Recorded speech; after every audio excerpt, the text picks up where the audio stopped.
Hello दोस्तों, आज के वीडियो लेक्चर में हम लोग सीखेंगे क्या कार्बोहाइड्रेट की संरचना के बारे में, द स्ट्रक्चर ऑफ कार्बोहाइड्रेट। ठीक है, यह बहुत इंपॉर्टेंट चैप्टर है। इस टॉपिक को आपको समझना पड़ेगा, बार बार प्रैक्टिस करना पड़ेगा। थोड़ा कंफ्यूजन हो सकता है पर मैं कोशिश करूंगा पूरी कंफ्यूजन दूर कर दूं। ठीक है, तो पहले ये जो वीडियो है दो पार्ट्स में आएगा, पार्ट 1 और पार्ट 2। ठीक है, थोड़ा लंबा होने वाले थे, पार्ट 2 भी बना दिया हम इसका। क्लियर है? चलो, तो पार्ट 1 में हम लोग मोनोसेकेराइड की संरचना के बारे में देखेंगे, फिर पार्ट 2 में डाइसेकेराइड, फिर पॉलीसेकेराइड। ठीक है, तो मोनोसेकेराइड में सबसे जो मोस्ट इंपॉर्टेंट है वो ग्लूकोज। तो ग्लूकोज की संरचना आपको समझाते जाऊंगा, और ग्लूकोज किसे कहते हैं, फ्रक्टोज किसे कहते हैं, उसकी संरचना। ठीक है, तो चलो स्टार्ट करते हैं कार्बोहाइड्रेट की संरचना। तो देखो यहाँ पर कार्बोहाइड्रेट की संरचना में पहला है आपका ग्लूकोज की संरचना के बारे में सीखेंगे। तो ग्लूकोज की संरचना को सीखने से पहले हमको ग्लूकोज के बारे में जानना होगा।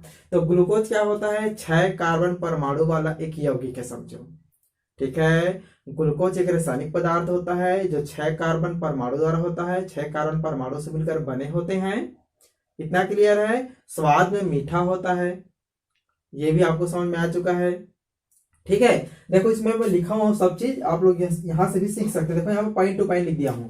ग्लूकोज 6 कार्बन परमाणु का बना मोनोसेकेराइड होता है। इतना क्लियर है? ग्लूकोज 6 कार्बन परमाणु का बना मोनोसेकेराइड होता है। तो चलो यहाँ पर 6 कार्बन बनाते हैं ताकि आपको समझ में आता जाएगा। देखो यहाँ पर 1 2 3 4 5 6, ये 6 कार्बन परमाणु एक सीधी श्रृंखला के रूप में व्यवस्थित होता है। ठीक है, देखो यहाँ पर इसमें 6 कार्बन परमाणु एक सीधी श्रृंखला के रूप में क्या होता है, व्यवस्थित होता है। ग्लूकोज में देखो यहाँ पर ग्लूकोज का सामान्य सूत्र होता है, सामान्य सूत्र होता है C6H12O6। आप लोग सामान्य जान रहे हो, क्लास 6 से लेकर क्लास 10 11 तक पढ़ चुके हो कि ग्लूकोज का सामान्य सूत्र क्या होता है, C6H12O6।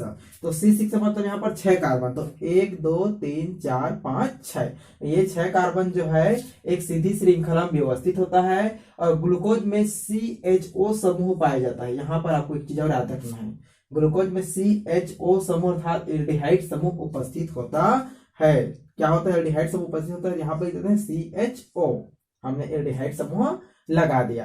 ठीक है, अब देखो यहाँ पर ग्लूकोज के 5 कार्बन परमाणुओं पर OH समूह उपस्थित होता है। ग्लूकोज के 5 कार्बन परमाणु, पहले वाले छोड़ दो, पहले वाले क्या आपका एल्डिहाइड है। देखो उसके बाद 1 2 3 4 5, इन पांचों समूह में OH क्या होता है, जुड़ा रहता है। इस कार्बन में 5 कार्बन में क्या जुड़ा रहता है आपका, OH हाइड्रोक्सिल समूह जुड़ा रहता है। तो आपका हाइड्रोक्सिल समूह किधर जोड़ना है, राइट तरफ। देखो यहाँ पर इधर एक बॉन्ड है, इधर एक बॉन्ड, कार्बन का 4, इधर एक बॉन्ड, इधर एक बॉन्ड, कार्बन का 4, इधर एक बॉन्ड, इधर एक बॉन्ड, कार्बन का भी 4, इधर एक बॉन्ड, इधर एक बॉन्ड, इधर कार्बन का 4, ये भी देखो कार्बन का यहाँ पर क्या है, 4। यहाँ पर इसको समझेंगे, देखो कैसे बनेगा ये। तो OH समूह किधर जोड़ना है, राइट तरफ जोड़ना है। ये आपका राइट है, ये आपका लेफ्ट है, ये आपका राइट है, आपका लेफ्ट है।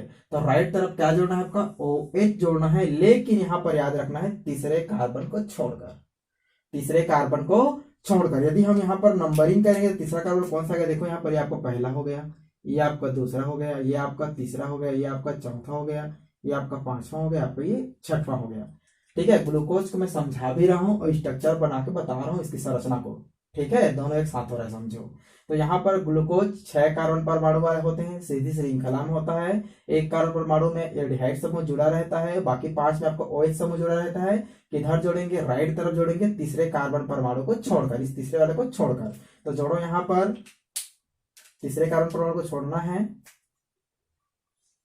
OH H, और देखो यहाँ पर ये तीसरा आ रहा है, तो यहाँ पर हो जाएगा आपका H, यहाँ पर हो जाएगा आपका OH। बस थोड़ा सा अंतर है, इस OH को इधर जोड़ना है, बस OH H OH H, यहाँ पर हो जाएगा आपका, इसको एक साथ कर देते हैं, CH2OH, और यहाँ पर हो जाएगा आपका H। ठीक है, कर सकते हैं, कोई दिक्कत है, कोई प्रॉब्लम है आपको? कोई प्रॉब्लम नहीं है। यहाँ पर इसको हम लोग ऐसे ही कर देंगे, ठीक है, तभी आपका बैलेंस हो जाएगा। कैसे बैलेंस हो जाएगा, एक बॉन्ड कार्बन, कार्बन के साथ एक बॉन्ड बना है, हाइड्रोजन, 2 हाइड्रोजन और एक OH समूह है, यहाँ पर 4 बॉन्ड इसका हो गया। ठीक है, तो यहाँ पर ये होता है इसकी सामान्य संरचना।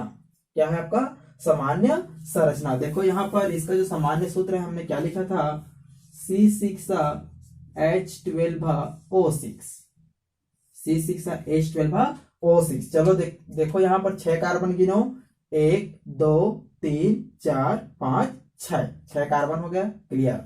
H12 हाइड्रोजन 12 है, तो देखो कि 1 2 3 4 5 6 7 8 9 10 11 12, 12 यहाँ पर हाइड्रोजन है। ऑक्सीजन कितना होना चाहिए? 6 होना चाहिए, गिनो यहाँ पर 1 2 3 4 5 6, 6 यहाँ पर ऑक्सीजन है। तो ये होता है आपका ग्लूकोज की सामान्य संरचना।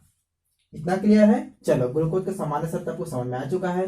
देखो यहाँ पर ग्लूकोज फिर से बता दूं, ग्लूकोज 6 कार्बन परमाणु वाला यौगिक होता है। इतना क्लियर है? ग्लूकोज में CHO समूह पाया जाता है, क्लियर है? इसका सामान्य सूत्र C6H12O6 होता है। इतना क्लियर है? ग्लूकोज के 5 कार्बन पर OH समूह जुड़ा रहता है। इतना क्लियर है?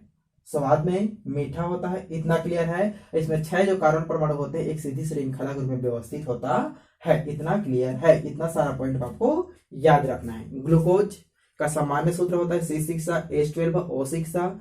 ग्लूकोज 6 कार्बन परमाणु वाला यौगिक होता है। 6 कार्बन परमाणु एक सीधी श्रृंखला में व्यवस्थित होते हैं। 5 कार्बन परमाणु पर OH समूह जुड़ा रहता है, 1 कार्बन परमाणु पर यहाँ पर एल्डिहाइड जुड़ा रहता है। CHO क्या आपका? एल्डिहाइड है। ठीक है, CHO क्या आपका? एल्डिहाइड है। इतना क्लियर हो चुका है आपका? चलो अब देखो, ये तो हो गया आपका सामान्य संरचना। इसको डी ग्लूकोज बोलते हैं। ठीक है, क्या बोलते हैं इसको? D glucose. आपको समझना है। तो मैं आ चुका है, एक बार मैं फिर से बना के बताता हूं आपको। आप लोग क्या करो, कंटिन्यू करते जाओगे। तो ग्लूकोज यहाँ पर कितने कार्बन वाला परमाणु है? 6। तो देखो यहाँ पर 1 2 3 4 5 6। इतना क्लियर है? नीचे में रहेगा CH2OH, इसमें रहेगा OH, 5 में OH रहता है, यहाँ पर H, यहाँ पर OH, यहाँ पर H। तीसरे वाले को छोड़ दो, तीसरे वाले में इधर आ जाएगा OH, इधर आएगा आपका H, ये हो जाएगा आपका OH, यहाँ पर हो जाएगा H। अब देखो यहाँ पर ये जो कार्बन जुड़ा है, इस वाले कार्बन में हम यहाँ पर लिखेंगे, यहाँ पर लिखते हैं H, इस प्रकार से। ठीक है, देखो यहाँ पर हम कुछ परिवर्तन किया हूँ, डबल यहाँ पर डबल बॉन्ड OH, कहने मतलब है कि एल्डिहाइड को इस प्रकार से भी हम लोग शो कर सकते हैं। ठीक है, ये क्या है आपका? एल्डिहाइड है। इतना क्लियर है? चलो इसको बोलते हैं आपका डी ग्लूकोज। कर लोगे? कोई दिक्कत? कोई दिक्कत नहीं। अब देखो इसका हो गया सामान्य संरचना। ये क्या है आपका? सामान्य संरचना। अब इसकी चक्रीय संरचना के बारे में हम लोग समझते हैं। चक्रीय संरचना के बारे में यहां पर लिख देता हूं, चक्रीय संरचना। चक्रीय संरचना। देखो चक्रीय संरचना में क्या होता है, तो यहाँ पर देखो कार्बन ये तो 1 है। ठीक है, ये आपका 1 है, ये आपका 2 है, यहाँ पर 3 है, यहाँ पर 4 है, ये आपका 5 है, यहाँ पर ये आपका 6 है। इतना क्लियर है? 1 2 3 4 5 6, इतना 6 कार्बन क्लियर है। चलो अब देखो 6 कार्बन क्लियर है हमारे पास। यहाँ पर क्या होता है, चक्रीय संरचना समझने के लिए ये देखो यहाँ पर क्या होता है, कार्बन 1 और कार्बन 5 के बीच में, कार्बन 1 और कार्बन 5 के बीच में रासायनिक अभिक्रिया होती है।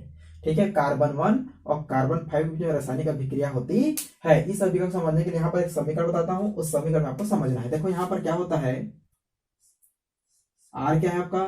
कोई भी एल्किल हैलाइड है, या हम हेलो एल्केन को कुछ भी हो सकते हैं। ठीक है, यहाँ पर हेलो एल्केन है, समझो एल्किल समूह है। इतना क्लियर रखना है आपको। R हो गया, आपका C है, यहाँ पर डबल बॉन्ड O है, और यहाँ पर आपका H है। इतना क्लियर है? देखो इस वाले कार्बन से ये वाला कार्बन जुड़ा है, तो ये वाले कार्बन को मान लो R, ये वाले कार्बन आपके, ये कार्बन डबल बॉन्ड O, और यहाँ पर आपका H, ये आपको पहला कार्बन है। ठीक है, CH, देखो CHO एल्डिहाइड हो गया। 5वां कार्बन देखो, 5वां कार्बन इस प्रकार का है, ये R है, और यहाँ पर O और H। ये कार्बन को मान लेते हैं R और H। ठीक है, चलो अब यहाँ पर आपको याद रखना है, ये जो आपका कार्बन है, 5वां कार्बन क्या है आपका? OH। O क्या करता है, इस हाइड्रोजन को बाहर निकाल देता है। वो क्या करता है, इस हाइड्रोजन को बाहर निकाल देता है, किसके रूप में? H+ के रूप में। देखो यहाँ पर ये H+ के रूप में क्या हो गया, बाहर निकल गया। तो जब ये H+ बाहर निकला तो RO क्या है आपका? माइनस हो गया। ये आपको क्या है? प्लस है। इतना क्लियर है आपको। चलो क्या है आपको माइनस और प्लस, तो देखो माइनस और प्लस क्या होते हैं, यहाँ पर दोनों एक दूसरे से जुड़ जाते हैं। तो चलो यहाँ पर माइनस और प्लस को यहाँ पर क्या करते हैं, जोड़ देते हैं। जब जोड़ेंगे तो क्या बनेगा, देखो यहाँ पर आर सी, ठीक है। अब देखो यहाँ पर क्या होता है, जैसे ही ओ, देखो यहाँ पर आर और ओ, आर और दो दोनों माइनस है, यहाँ पर आके जुड़ेगा आर डैश और ओ, इसको डैश का क्या शो कर सकते हैं, आर डैश जब यहाँ पर जुड़ेगा तो ये वाला जो बंद है टूट कर यहाँ शिफ्ट हो जाएगा, मान यहाँ पर ओ में क्या आ जाएगा आपका माइनस आयन आ जाता है। क्या आ गया आपका माइनस आयन। तो यहाँ पर जब सिंगल बॉन्ड है माइनस आयन ओ, और यहाँ पर क्या निकला है एच, यहाँ पर क्या है एच, यही एच क्या होता है इस ऑक्सीजन के साथ आके जुड़ता है, यहाँ पर बन ओ एच। इतना क्लियर है। चलो यहाँ पर है आपका एच और नीचे में क्या आ जाएगा आपका आर डेस ओ, आर डेस ओ। इतना क्लियर है, समझ में आ चुका है कैसे बना ये। एक बार फिर से देखो, चलो इसको मिटा के मैं फिर से आपको एक बार समझाता हूँ कैसे ये बना। चलो चक्रीय संरचना समझने के लिए आपको समझना ये है कि कार्बन 1 और कार्बन 5 के बीच में क्या होता है, रासायनिक अभिक्रिया होती है, तभी चक्रीय संरचना बनेगा। देखो यहाँ पर कार्बन 1 को बनाते हैं, ये देखो आर सी डबल ओ, अच्छा डबल बॉन्ड और ओ, ठीक है, डबल ओ नहीं डबल बॉन्ड और आपका ओ, ये हो गया सी एच ओ एल्डिहाइड। अब यहाँ पर क्या है आर और ओ एच, ये आपका 5वां कार्बन है, ये आपका पहला कार्बन है, इतना आपको याद रखना है। अब यहाँ पर क्या होता है, इस वाले कार्बन में ये जो H है ये प्लस है और ये आर ओ क्या है आपका माइनस, दोनों एक साथ क्या है आपका माइनस। ये आपको क्या कार्बन क्या है आपका यहाँ पर प्लस है। तो जब इन माइनस को इस प्लस में जोड़ेंगे तो यहाँ का बंध टूटेगा, यहाँ का बंध टूटेगा और ये ऊपर आके शिफ्ट हो जाएगा, माने यहाँ पर हो जाएगा आपका माइनस। ठीक है, इतना क्लियर है। चलो तो ये देखो यहाँ पर माइनस हो गया, यहाँ पर प्लस, यहाँ पर माइनस, यहाँ पर प्लस। तो माइनस क्या है आपका आर, इसको आर डैश माना, ठीक है, आर डैश और ओ क्या है आपका माइनस है। और प्लस कहां पर, इसमें ये वाला प्लस है तो यहाँ पर जोड़ दो इसको आर डैश ओ, ये बन गया। गुड। अब देखो यहाँ पर माइनस है, यहाँ पर प्लस, एच प्लस है, ओ माइनस है, तो यहाँ पर एच को जोड़ दो, एच को जोड़ेगा तो यहाँ पर ये क्या हो जाएगा आयन खत्म, ओ एच। ठीक है, तो क्या बन गया आपका R C R dash O O H और यहाँ पर बन जाएगा आपका एच, ये बन गया। ठीक है, अब देखो यहाँ पर सी एच ओ था, वहां पर क्या चला गया ओ एच चला गया, और एच तो यहाँ पर है ही, एच यहाँ पर रहेगा ही, और आर डैश ओ, देखो यहाँ पर आर डैश ओ, यार यहाँ पर बचेगा। अब देखो यहाँ पर किस प्रकार से ये जुड़ेगा, इतना क्लियर है। कार्बन 1 कार्बन 5, कार्बन 1 कार्बन 5, तो यहाँ पर जो ये हाइड्रोजन है ये प्लस बन के निकल गया, अभी समझाया मैं, प्लस बन के यहाँ पर निकल गया।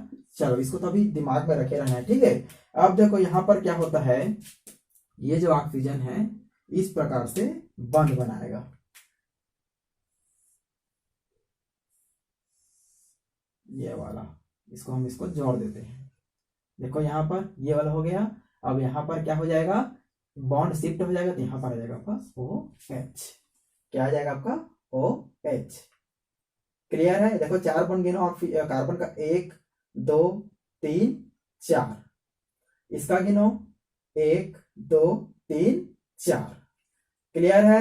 चलो तो इस प्रकार कार्बन 1 और कार्बन 5 के बीच में क्या होता है, रासायनिक अभिक्रिया होता है। ये जो OH है कहाँ चला गया, इस OH के पास, माने O के पास चला गया। इतना क्लियर है। फिर एक बार समझाऊं आपको, चलो देखो एक बार फिर समझाता हूं। यहाँ पर पहले क्या था OH, यहाँ पर क्या था डबल बॉन्ड O, इसको समझना है। 5वां कार्बन क्या करता है, H को अलग कर देता है, H को अलग कर दिया तो H यहाँ पर आ गया, समझना है। अब यहाँ पर H को मिटाते हैं, यहाँ पर आ गया, निकल गया समझो। O है, ये O क्या करेगा, जाके जुड़ेगा किससे, आपका इस कार्बन से। देखो यहाँ पर RO, ये वाला O कहाँ जुड़ रहा है, इस वाले कार्बन से आके जुड़ रहा है। ये वाला जो ऑक्सीजन है बीच में रखते हैं, इसको कहाँ के जुड़ा, इस वाले कार्बन पे आके जुड़ा। तो ये वाला जब कार्बन जुड़ेगा तो ये वाला बंद क्या होगा, ऊपर शिफ्ट हो जाएगा, यहाँ पर माइनस आ जाएगा, माइनस आ जाएगा तो यहाँ पर क्या बचा है H, ये वाला H आके यहाँ पर जुड़ जाएगा, ये आपका आयन खत्म। जो यहाँ पर रासायनिक अभिक्रिया बताया था वही है। अब इसको बोलते हैं चक्रीय संरचना। क्या बोलते हैं, चक्रीय संरचना बन जाएगा। कोई दिक्कत है, कोई दिक्कत नहीं है, आपको याद रखना है कार्बन 1 और कार्बन 5 के बीच में क्या होती है, रासायनिक अभिक्रिया होता है। ठीक है, चक्रीय संरचना, इसको बोलते हैं चक्रीय संरचना। अब इसको हम लोग क्या करेंगे, चक्रीय संरचना में आ चुका है। गुड, चलो भाई इसकी शॉट ले लो, फिर इसके बाद एक और संरचना बताता हूं। Very good. चलो अब देखो यहाँ पर एक चीज और समझना है, इस OH को हम लोग राइट तरफ, लेफ्ट तरफ, दोनों तरफ लिख सकते हैं। जैसे मान लो एग्जाम्पल के लिए ये देखो, चलो यहाँ पर मैं एक और बात समझ में आ जाएगा, है ना। मान लो यहाँ पर OH है, ये इसको इसलिए ऐसे लिखते हैं, यहाँ पर OH है, यहाँ पर H है, ये तो इस प्रकार से रहेगा, कार्बन कार्बन कार्बन कार्बन, कितना हो गया, 1 2 3 4 5, यहाँ पर हो जाएगा CH2OH। ठीक है, ये कार्बन 5 है, यहाँ पर जुड़ गया, यहाँ पर H, यहाँ पर OH, यहाँ पर H, ये कोई तीसरा कार्बन है H, यहाँ पर रहेगा आपका OH, ये हो जाएगा आपका OH, यहाँ पर हो जाएगा H। इस प्रकार से इसका संरचना बनता है। अब इसको बोलेंगे, देखो यहाँ पर OH कहाँ है आपका, राइट तरफ है, OH कहाँ है आपका, राइट तरफ है। जब इस प्रकार की संरचना में जब OH राइट तरफ हो तो इसको बोलते हैं यहाँ पर अल्फा डी ग्लूकोज। क्या बोलते हैं इसको, अल्फा डी ग्लूकोज। इसको इस प्रकार से भी लिख सकते हैं, देखो इस OH को लेफ्ट तरफ भी कर सकते हैं इस प्रकार से, OH H 1 2 3 हो गया ना, 4 5 6 CH2OH। ये आपका यहाँ जुड़ा रहेगा ऑक्सीजन। ये देखो थोड़ा दूर में करते हैं तब बेटर रहेगा, समझना है आपको, है ना, इस प्रकार से। ठीक है, अब यहाँ पर रहेगा आपका H, यहाँ पर रहेगा OH, यहाँ पर रहेगा H, यहाँ पर रहेगा H तीसरा है, यहाँ पर रहेगा OH यहाँ पर रहेगा आपका OH, यहाँ पर रहेगा H। अब देखो यहाँ पर ये जो OH है कहाँ आ गया, लेफ्ट तरफ आ गया। ठीक है, देखो इसमें राइट तरफ, इसमें लेफ्ट तरफ, इसको बोलते हैं आपका प्राकाशिक समावयवता। पढ़ चुके हो, जो लेफ्ट और राइट दिखाई देता है आपको, इस प्रकार से हम कर सकते हैं। एग्जाम्पल के लिए समझना है, तो जब देखो इस कार्बन में जब OH समूह राइट तरफ हो, पहले कार्बन में, याद रखना पहले कार्बन जब OH राइट तरफ हो तब इसको बोलते हैं अल्फा डी ग्लूकोज। जब पहले कार्बन OH लेफ्ट तरफ हो तब इसको बोलते हैं बीटा डी ग्लूकोज। ठीक है, ग्लूकोज। बाकी जो सामान्य है उसको क्या बोलते हैं, बी ग्लूकोज। तो यहाँ पर आपको समझ में आ चुका है चक्रीय संरचना। बहुत सरल था। कैसे बना था, कार्बन 1 और कार्बन 5 से हमने रासायनिक अभिक्रिया कराया तो इस प्रकार संरचना हमको मिला। इसको बोलते हैं चक्रीय संरचना। अब देखते हैं हावर्त संरचना, एक बार स्क्रीनशॉट ले लो फटाफट।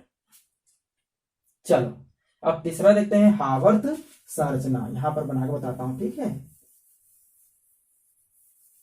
चलो इसको आपको याद रखना है, बीच वाले को मिटाता हूं, बाकी आपको याद रखना है कि अल्फा डी है, एक आपका बीटा डी है।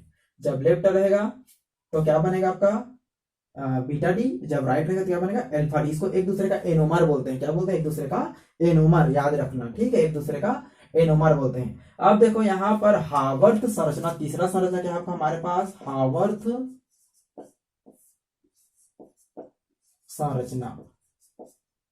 हावर्त संरचना किसको बोलते हैं, हावर्त एक महान वैज्ञानिक थे, उन्होंने अल्फा डी ग्लूकोज और बीटा डी ग्लूकोज को दर्शाने के लिए, समझाने के लिए एक संरचना दी जिसको हावर्त संरचना में आपसे जाना जाता है। उन्होंने एक पायरेन लिया, पायरेन समझते हो, इस प्रकार से पायरेन होता है,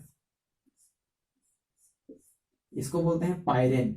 इस पायरेन की संरचना द्वारा उन्होंने समझाया कि किस प्रकार आपका अल्फा डी ग्लूकोज और बीटा डी ग्लूकोज का हावर्त संरचना बनता है, जो हम लोग आसानी से कर सकते हैं, समझ सकते हैं इसको आपका अल्फा डी ग्लूकोज और बीटा डी ग्लूकोज को। ठीक है, तो देखो यहाँ पर क्या है, ये तो हमने ले लिया, ये बीच वाला ऑक्सीजन है समझो। ठीक है, 5 बंद बना देते हैं।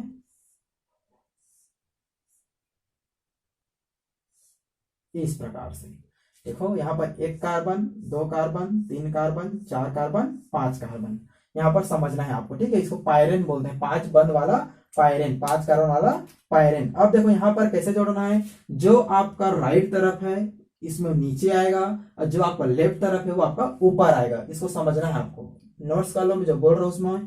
ठीक है, कॉपी में नोट कर लो अपना, कि जो राइट तरफ रहेगा वो आपका नीचे जो आएगा और जो लेफ्ट तरफ रहेगा वो ऊपर आएगा। तो देखो यहाँ पर बनाते हैं अल्फा डी ग्लूकोज को। तो यहाँ पर देखो राइट तरफ क्या है आपका, पहले कार्बन में यह पहला कार्बन है, पहला, दूसरा, तीसरा, चौथा और 5वां। ठीक है, तो पहले कार्बन में क्या है आपका, पहले कार्बन ओ एच है, किस तरफ है, राइट तरफ, तो वो नीचे आएगा। देखो यहाँ पर ओ एच, एच कहाँ है, लेफ्ट तरफ, तो ऊपर जाएगा एच। दूसरे कार्बन में देखो, दूसरे कार्बन में ओ एच कहाँ है, राइट तरफ, तो नीचे आएगा, एच ऊपर। ठीक है, अब देखो यहाँ तीसरा कार्बन, तीसरा कार्बन उल्टा है, राइट तरफ क्या है आपका एच, लेफ्ट तरफ क्या है आपका ओ एच।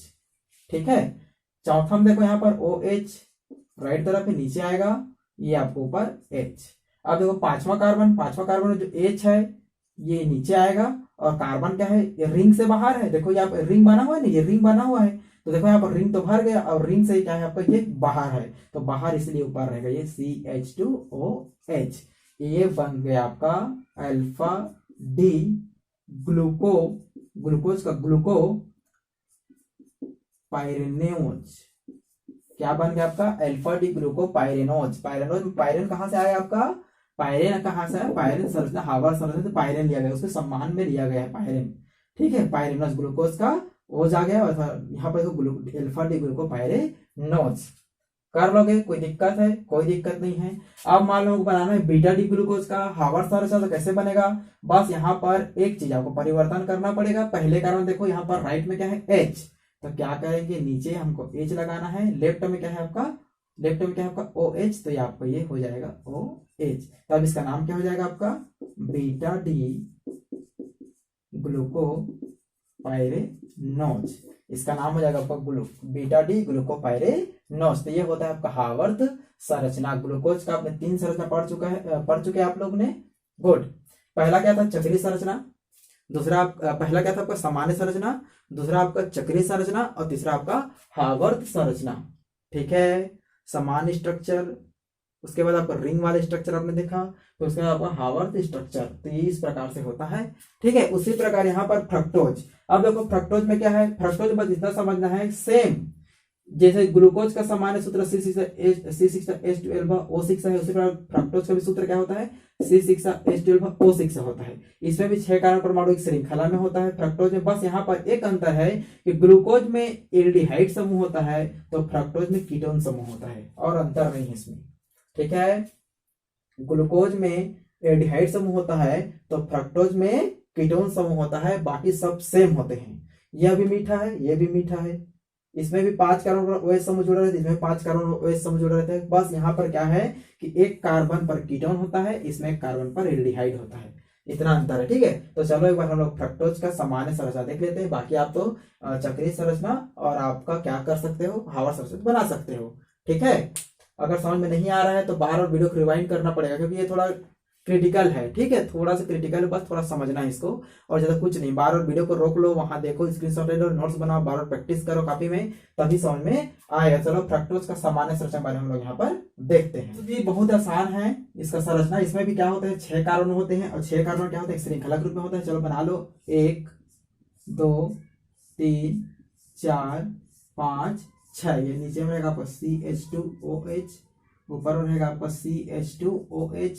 दूसरा कार्बन में आपका कीटोन समूह रहेगा। बाकी आपका तीसरा वाला है ये, तो तीसरा वाला में आपको याद रखना, यहाँ पर H रहेगा, यहाँ पर रहेगा OH। 1 मिनट ना, यहाँ पर रहेगा आपका H, यहाँ पर रहेगा आपका OH। तीसरा है तो उल्टा रहेगा। बाकी यहाँ पर OH, यहाँ पर आपका H, यहाँ पर आपका OH, यहाँ पर आपका H। बाकी वही अभिक्रिया है, कर सकते हो। यहाँ पर अभिक्रिया जो होता है, दूसरा कार्बन आपका 5वां कार्बन के बीच में होता है। ठीक है, आपको याद रखना है, दूसरा कार्बन आपका 5वां कार्बन। ठीक है, एक दूसरा हो गया, 2 3 4 5, इस प्रकार से होता है इसका सामान्य संरचना। डिटेल में जाने की जरूरत नहीं है, आपको ग्लूकोज को याद रखना है। ग्लूकोज का क्या देखना है आपको, ग्लूकोज किसे कहते हैं, ग्लूकोज की सामान्य संरचना, ग्लूकोज की चक्रीय संरचना, ग्लूकोज की हार्वर्ड संरचना, इन तीनों को आपको आना चाहिए। ठीक है, यदि वीडियो समझ में नहीं आ रहा है तो एक बार रिवाइंड करो, फिर से देखो, समझ में आएगा। बार बार प्रैक्टिस करोगे तभी आएगा। ठीक है, कोई दिक्कत नहीं। यदि समझ में नहीं आ रहा है तो वीडियो में कमेंट कर सकते हो, समझ में आ रहा है तो भी कमेंट कर सकते हो। कमेंट करोगे तो मुझे पता चल जाएगा समझ में आ रहा है कि नहीं आ रहा है। ठीक है, थोड़ा फास्ट पढ़ा रहा हूँ, क्योंकि बड़ा वीडियो बनेगा तो देखने में बोरिंग लगेगा, तो बोरिंग नहीं होना है। ठीक है, तो यहाँ पर इसका संरचना आप लोग फटाफट क्या करोगे, इसको फ्रक्टोज, इसको बोलते हैं डी फ्रक्टोज। संरचना इसका ज्यादा नहीं बता रहा हूं, आप बना सकते हो। ठीक है, चलो फटाफट क्या करना है, इसको ले लो। क्या ले लेना है, स्क्रीनशॉट ले लो। देखिए बच्चों, आप लोग को मोनोसेकेराइड के अंदर ग्लूकोज और फ्रक्टोज दोनों समझ में आ चुका है, ग्लूकोज के तीनों संरचना समझ में आ चुका है। इसके बाद हम लोग डाइसेकेराइड के बारे में देखेंगे। डाइसेकेराइड में आपका माल्टोज, उसकी संरचना के बारे में बात करेंगे। फिर पॉलीसेकेराइड में जो एग्जांपल दिया हूं उसकी संरचना के बारे में बात करेंगे। तो अगले वीडियो में डाइसेकेराइड पॉलीसेकेराइड की संरचना के बारे में पढ़ाऊंगा, सिखाऊंगा आप लोगों को। उसके बाद जो आने वाला वीडियो है वो आपका प्रोटीन रहेगा, ठीक है। तो एक बार आप लोग क्या करोगे, स्क्रीन देखो, स्क्रीन में एक स्ट्रक्चर आपको दिखाई दे रहा होगा। ये जो स्ट्रक्चर है ग्लूकोज का है। देखो ग्लूकोज, ग्लूकोज में जो ब्लैक ब्लैक आपको कलर का जो बॉल दिख रहा है ये आपका है क्या, कार्बन। क्या है आपका, कार्बन। अब देखो सफेद कलर का जो बॉल दिख रहा है आपका क्या है, आपका हाइड्रोजन है। सफेद कलर का जो बॉल दिख रहा है क्या है, आपका हाइड्रोजन है। और यहाँ पर देखो जो लाल कलर का जो बॉल दिख रहा है ये क्या है, आपका ऑक्सीजन। तो यहाँ पर ब्लैक वाले को आप गिन के देखो 6 होगा, लाल वाले को गिन के देखो यहाँ पर 6 होगा, और हाइड्रोजन के गिन के देखो कितना होगा आपका, कितना होगा आपका 12 होगा, ठीक है, 12 है। C6H12O6, ये इसके क्या है स्ट्रक्चर। देखो स्ट्रक्चर आपको अच्छे से दिखाई दे रहा होगा, ठीक है। पायरिन स्ट्रक्चर भी समझ सकते हो, रिंग वाला संरचना आपको दिखाई दे रहा है। ये जो संरचना है इसको बोलते हैं आपका अल्फा डी ग्लूकोपाइरेनोज। कब, जब OH राइट तरफ हो पहले कार्बन में। जब पहले कार्बन में अगर OH लेफ्ट तरफ दिखाई दे तो क्या बन जाएगा आपको, बीटा डी ग्लूकोपाइरेनोज। तो ये आपकी स्ट्रक्चर होता है समझने के लिए, ठीक है। चलो, तो अगले वीडियो का इंतजार करो, और ये वाला वीडियो यदि अच्छा लगा हो तो लाइक करो, शेयर करो, कमेंट करो, चैनल को सब्सक्राइब करना नहीं भूलना, ठीक है। Thank you.